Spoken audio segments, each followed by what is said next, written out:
Acto de amor, capítulo 12, de Bárbara Cartland.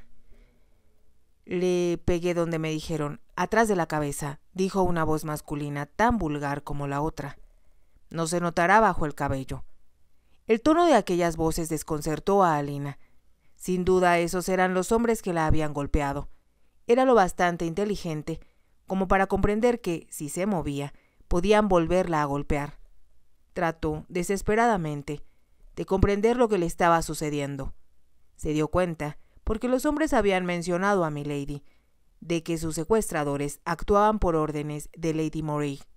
Pero si iban a raptarla, ¿por qué tenían que ser tan brutales? Aún podía sentir el agudo dolor en la parte posterior de la cabeza.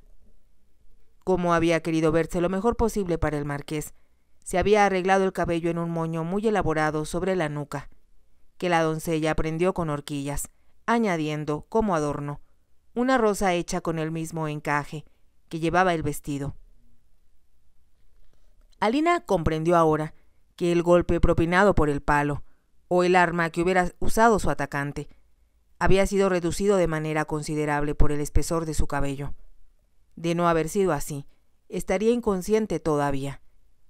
¿Hasta dónde debemos llevarla?, preguntó uno de los hombres. Un poco más lejos, contestó el otro, pero no demasiado. Se supone que ella debió haber ido remando sola. A mí eso me parece un poco forzado, comentó su compañero, considerando que es apenas un pedacito de mujer. Como Milady es tan buena con los remos, piensa que todas las mujeres son iguales. Los hombres se rieron un tanto burlonamente, como si no apreciaran las hazañas hercúleas de su ama. Es una criatura muy bonita, comentó uno de ellos. Es una maldita inglesa. Una mujer es una mujer, contestó el otro. Esa es tu opinión, Jock, pero tú siempre has tenido debilidad por las muchachas. Los dos hombres continuaron hablando, y Alina creyó entender que, por instrucciones de Lady Moray, la habían secuestrado y la iban a abandonar en un bote en el mar. Sin duda alguna se trataba de sirvientes de confianza de la mujer. Lo que oyó la hizo darse cuenta con exactitud de lo que intentaban. Los dos hermanos del marqués habían muerto en el mar cuando salieron a pescar. Ahora parecía que ella también, remando, había abandonado la protección de la bahía y se había ahogado, porque no tuvo fuerzas suficientes para remar de regreso a la orilla. Supongo que me dejarán en el bote, flotando a la deriva, se dijo. Pero entonces pensó que tal vez los hombres se proponían hacer algo diferente. Solo un hombre estaba remando, y el golpeteo de los remos se hacía cada vez más lento, hasta que por fin dejó de remar y su cómplice preguntó: ¿Crees que sea ya lo bastante lejos? Parece que va a hacer viento muy pronto. El mar se pondrá picado. No, espera un poco más. ¿Y si vuelve en sí y forcejea? No creo que lo haga, pero si llegara a suceder, le vuelvo a pegar en la cabeza. Se le vería el golpe. Alina se imaginó que el hombre que había hablado se encogía de hombros. Cuando su cadáver sea arrojado a la playa, a nadie se le ocurrirá ya buscarle señales de golpes. Alina tuvo que hacer un esfuerzo para contener un grito. Había comprendido. Casi podía ver cómo había sido planeado todo en la mente de Lady Moray. Ella había salido remando del castillo, porque era una tarde tranquila y agradable. El bote se había volteado, o el tarugo de seguridad se había salido de su lugar, y ella se había ahogado. Se preguntó con desesperación si, cuando la arrojaran al agua, podría salvarse nadando. Pero, si después de dejarla se daban cuenta de que era una buena nadadora, volverían para golpearla de nuevo, y si perdía otra vez el conocimiento se ahogaría sin remedio. ¿Qué debo hacer? Oh, papá, sálvame como me salvaste antes, oró en silencio. La invadió una idea aterrorizante. El marqués no se percataría de su desaparición hasta la hora de cenar, y entonces podría pasar mucho tiempo antes que nadie sospechara que estaba en un bote, flotando en el mar. Siempre que había hablado con el marqués sobre su vida en el campo, le había dicho que le encantaba montar, pero nunca hubo razón alguna para explicarle que, a diferencia de otras muchachas de su edad, sabía nadar porque había un lago cerca de la casita donde vivían. Ahora solo esperaba que el traje de noche no impidiera el movimiento de sus piernas y, lo que era todavía más importante, que los hombres no sospecharan que podía permanecer viva en el agua. «Acabemos de una vez con esto», dijo de pronto uno de los hombres.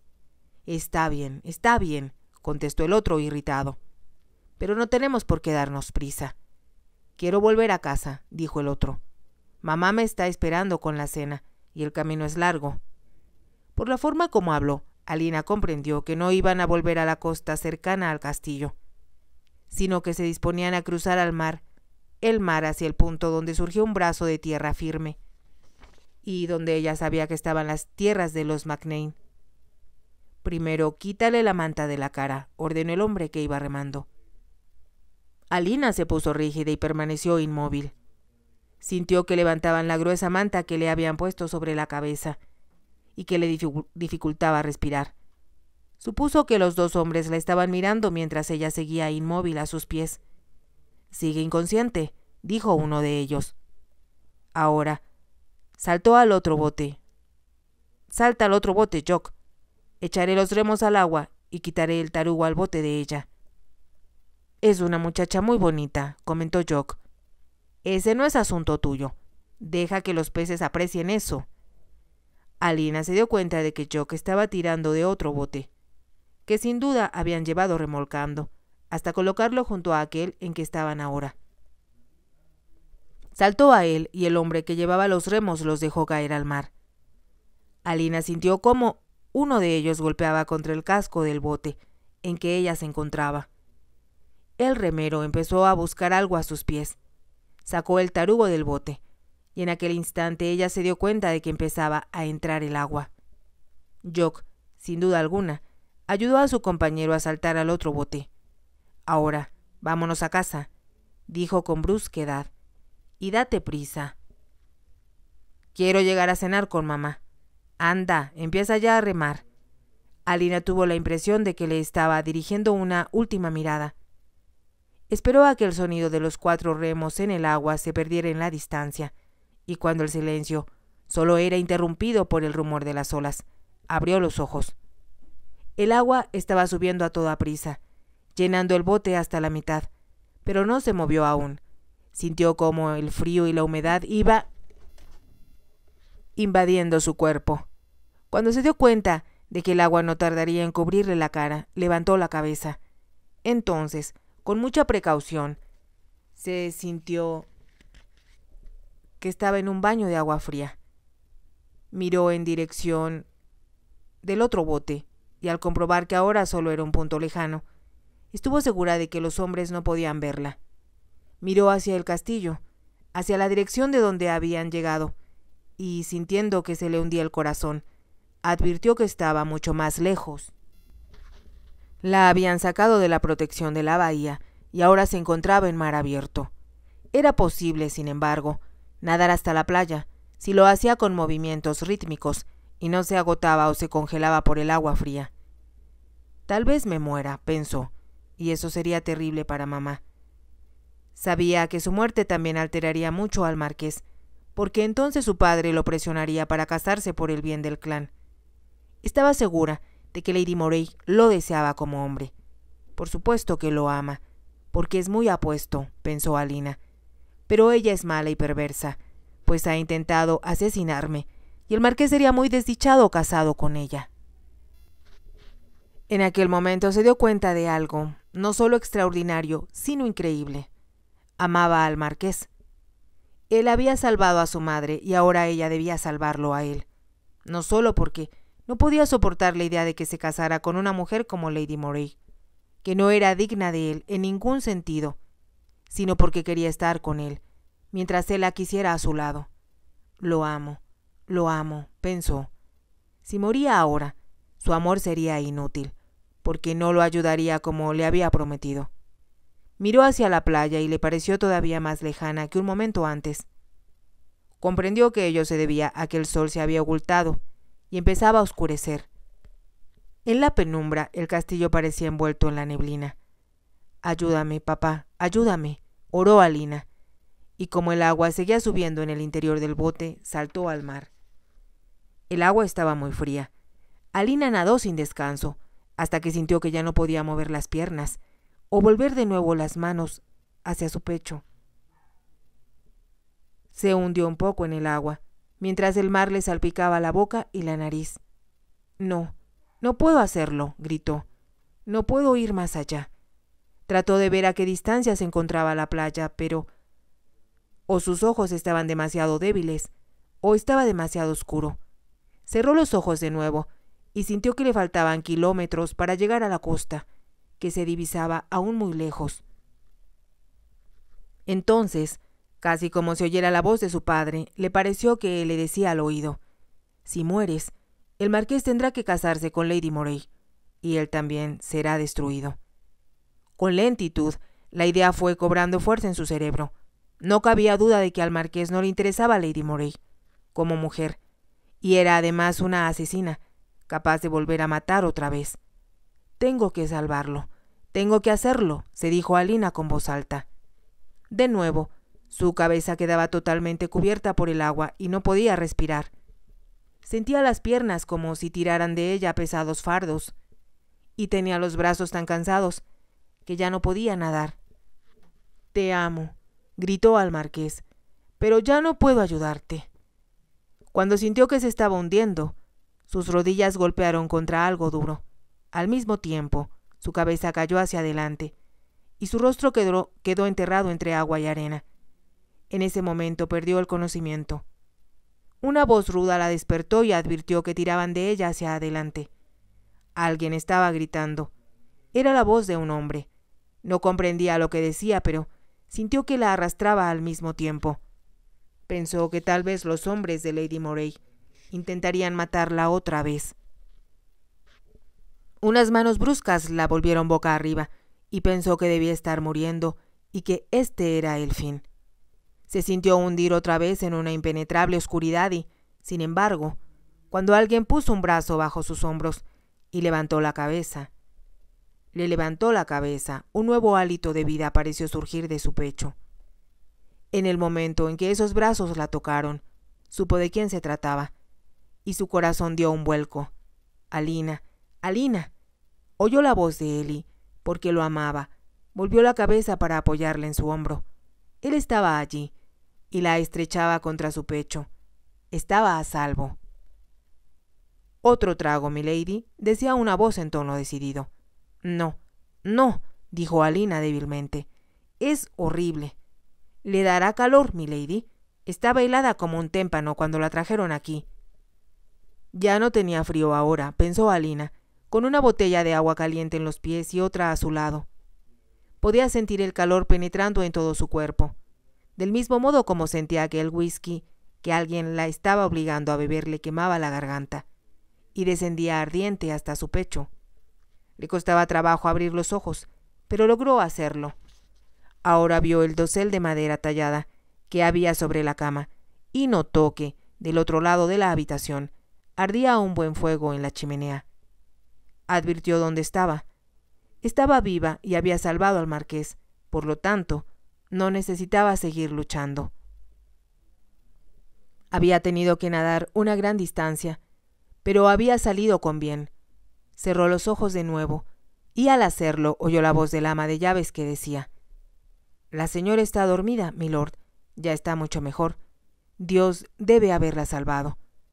«Creo que se salvó ella misma», contestó el marqués con voz baja. Alina hubiera querido decirle que lo había hecho por él, pero le faltaban las fuerzas para hablar. Se estaba hundiendo de nuevo en la oscuridad, pero ahora estaba caliente y segura. La oscuridad esta vez era el sueño. Despertó y comprendió que había dormido por mucho tiempo. La noche había pasado ya, y ahora era de día. Las cortinas habían sido descorridas, y el sol entraba por las ventanas. Se movió y, al instante, el ama de llaves que había cuidado de ella la noche anterior se situó a su lado.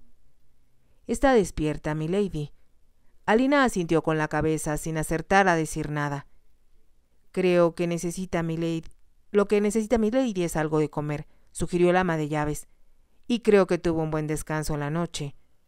Alina se movió, como si quisiera asegurarse de que sus brazos y piernas, que había sentido tan fríos e insensibles, que no parecían ya pertenecerle, estaban todavía allí. Y cuando la mujer salió de la habitación, se quedó mirando el dosel tallado de la cama, el cual tenía grabado, como era de esperarse, el escudo de los Macdonald. Estaba dando gracias a Dios y a su padre por haberla llevado hasta la costa, y luego, con un leve estremecimiento, pensó que Lady Moray podría intentar de nuevo matarla. Tal vez lo más inteligente sería marcharse pronto, para no ser una molestia ni un problema para el marqués. Él podía seguir pretendiendo que estaba casado, pero ella no estaría al alcance de Lady Moray. Acechada como si fuera un animal salvaje y odiada por el duque por ser inglesa. Si me voy, tal vez no vuelva a verlo nunca, pensó. Entonces, debido a que estaba tan débil y a que lo amaba tanto, las lágrimas empezaron a correr por sus mejillas. Más tarde, después que Alina había dormido y comido en 2 ocasiones, se sintió mucho mejor y ya no quiso permanecer en la cama. El marqués no había venido a verla, y ella sospechaba que se había ido a pescar, pero como quería estar segura, le preguntó al ama de llaves cuando la vio aparecer: «¿En dónde está el marqués? No debe tardar en llegar, milady. Fue a pescar esta mañana, mientras usted aún dormía, pero sé que su señoría vendrá a verle en cuanto regrese». El ama de llaves salió de la habitación y Alina se levantó de la cama y se acercó al tocador para cepillarse el cabello. Luego miró su rostro en el espejo. Esperaba verse demacrada y tensa, después de lo sucedido el día anterior, o tal vez con el rostro arrugado y feo. En cambio, sus ojos parecían muy grandes y brillantes, y su cutis muy blanco. El cabello le caía sedoso sobre los hombros, y ella hubiera sido muy poco sincera consigo misma, si no hubiera reconocido que se veía atractiva. Satisfecha de su apariencia, volvió a la cama, porque se dio cuenta de que aún le temblaban un poco las piernas. Se quedó esperando. Después de varios minutos llamaron a la puerta, y un momento después, sin esperar respuesta, entró el marqués. Los ojos de ella se iluminaron al verlo, y luego lanzó un leve sonido ahogado, porque era la primera vez que lo veía de falda escocesa. Pensó que, aun vestido con una gorra sencilla y una chaqueta ordinaria de tweed, con botones de cuero, estaba muy apuesto. Él se acercó a la cama para tomar la mano de ella entre las suyas. «No tengo que preguntarte si te estás sintiendo mejor», dijo con voz profunda. «Veo que es así. Estoy mucho mejor. De hecho, ya no hay necesidad de ser tan perezosa. No debía quedarme más tiempo en la cama. Necesitas cuidarte». Ella tuvo la extraña sensación de que, aunque los labios de él decían una cosa, sus ojos expresaban algo muy diferente. El marqués se sentó en el borde de la cama, frente a ella, y preguntó: «¿Estás ya lo bastante bien como para decir lo que sucedió?». Alina se sintió muy tímida. Le resultaba embarazoso decirle que una mujer había tratado de matarla, porque lo deseaba a él. El marqués, como si pensara que eso facilitaría las cosas, dijo: «No creo, ni por un momento, que te hayas ido remando hacia el mar». Fueron 2 hombres, contestó Alina. «Había salido al jardín. Te estaba buscando». Los ojos del marqués estaban fijos en el rostro de ella, pero no la interrumpió. Alina continuó diciéndole que había creído oír el gemido de un animal entre los arbustos, y explicó luego cómo la habían golpeado en la cabeza y cómo, al recuperar el conocimiento, se encontró tendida en el fondo de un bote. «¿Tu cabeza está ya bien?», preguntó el marqués ansiosamente. «Solo me queda un golpe muy ligero», contestó Alina.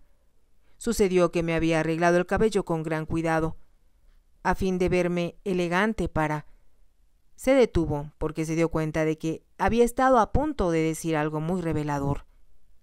Le costaba trabajo hablar con naturalidad, mientras el marqués sostenía aún su mano en las de él. Debido a que él la estaba tocando, sentía como si 1000 rayos de sol entraran por sus brazos y subieran a sus senos. Comprendió que eso era el amor, y pensó que el solo hecho de mirarlo hacía que su corazón latiera con tanta violencia que temía que él se percatara de ello. No podía imaginar nada más humillante que el hecho de que el marqués supiera que se había enamorado de él, ya que, para salvar a su madre, ella estaba interpretando el papel que él le había asignado. «Debo tener mucho cuidado», pensó Alina. A toda prisa, atropellando las palabras, dijo al marqués lo que había oído decir a los hombres, mientras ella yacía en el bote. Cuando repitió lo que ellos habían dicho sobre milady, notó que él se ponía rígido, y sus dedos apretaban los de ella. Sin detenerse, Alina describió cómo habían quitado el tarugo del bote, y se habían alejado remando, y relató que, cuando el bote se llenó de agua y empezó a hundirse, ella había empezado a nadar hacia el castillo. «¿Cómo pudiste nadar esa distancia tan grande?», preguntó él. «Solía nadar en un lago con mi padre, cuando vivíamos en el campo», contestó Alina, «pero nunca a una distancia tan grande o en un mar tan helado». «Fue muy valeroso de tu parte. No conozco a ninguna otra mujer capaz de ser tan inteligente y tan valerosa». «Tenía que salvarte», dijo Alina sin pensar. «¿A mí?», preguntó el marqués. «¿O a ti?».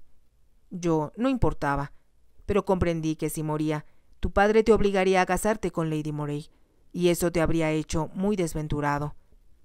«¿Te habría preocupado eso?», preguntó el marqués con suavidad. «Si te ha gustado, te invito a que te suscribas, a que me regales un me gusta y actives la campanita para poder seguir escuchando la historia. Gracias».